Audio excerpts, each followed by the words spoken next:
Hi, I'm Naomi with the Naomi Butler Show, and today I'm going to show you how I'm going to work on this tear. It is about 1.25 inches long, and then about 1/2 inch here. And I put the real thick gloves on because this is strong glue.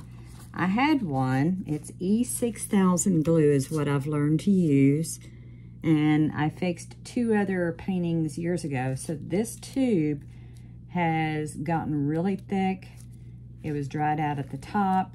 And thank goodness I had another tube ready to go that's not dried out. This other one was really, really thick glue. And so we're gonna see how this one comes out. And okay, it is coming out like it should. It is not real runny, but it is thick enough to where it will stay where I put it. Okay, I'm going to take my finger and spread this around, all around the area that, and there's a little piece of canvas that I'm trying to show you without my hands getting in the way.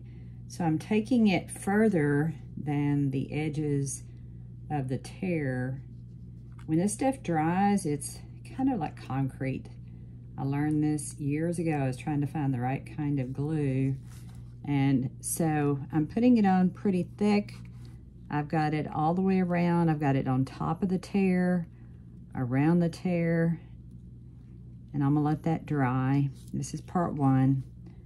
And so the next one, I may put another coat of this on, depending what it does, and then I'll turn it over because this is something that I already painted. It's one of the Color Song paintings and had an accident. Something fell on it and caused the tear. And I see a bubble that needs some more glue instead of an opening. This is why you wear these thick gloves, because you will get it all over yourself. So I'm gonna fill in that, close this up, and that one will fill in the area so that there's no open spot. Okay, we're gonna let that dry. This is part 1, and we'll come back and I'll show you how I finish it up. Thank you so much.